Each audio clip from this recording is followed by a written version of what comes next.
Quand on arrive à l'école à 3 ou 4 ans, la première chose qu'on doit avoir, c'est une conférence avec Guillaume Corpart. C'est une évidence pour moi. Une fois qu'on lui a parlé, c'est pas possible. Il y a une conscience, il y a une éveil de conscience, il y a des choses qui se passent. Pour moi, c'est assez incroyable.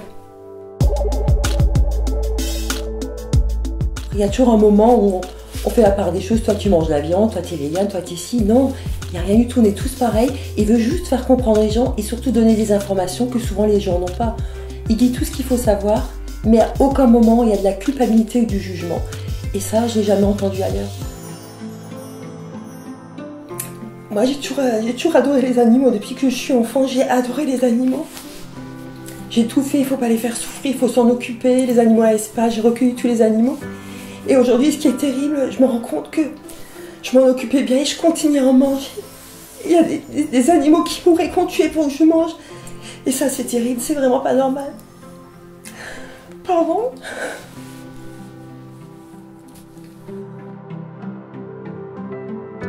Souvent les gens ne savent pas comment ça se passe, ils se disent que oh, c'est du bio, ça va aller, c'est pas trop... ils sont tués gentiment, ça se passe bien, etc.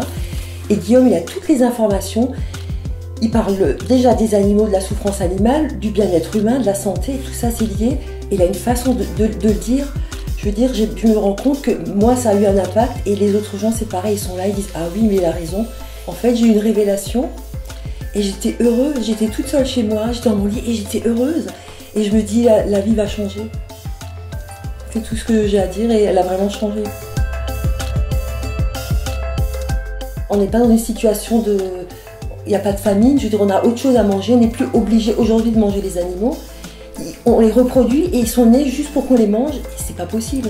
Et je pense qu'il y a des ouvertures de conscience, un réel éveil de conscience à tous les niveaux. Moi je le ressens comme ça, mais je dis les choses bougent, ça se remarque pas tout de suite, mais là j'ai l'impression que tout est en ébullition et que ça va...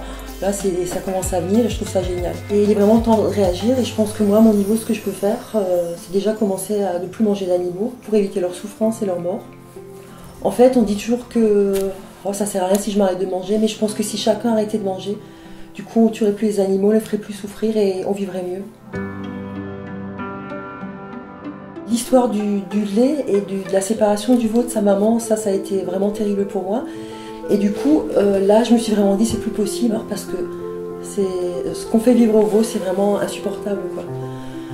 On ne peut pas enlever le bébé de sa mère et nous manger le lait d'un autre animal, c'est absolument pas supportable. C'est cruel, je trouve ça abominable, j'ai pas d'autre mot. Il faut ouvrir son cœur, parce qu'on est toujours là, dans le mental, mais une fois que ça passe par le cœur, ça ira mieux pour tout le monde. Mais aujourd'hui, le problème, c'est qu'on respecte même pas l'être humain. Alors, encore moins les animaux. Ce que je voudrais dire aux gens, c'est... On parle souvent des animaux, on dit c'est que des animaux. Mais il faut arrêter de dire que c'est que des animaux parce que c'est une vie. Et la vie d'un animal ne vaut pas moins que la vie d'un humain. Il faut la respecter autant.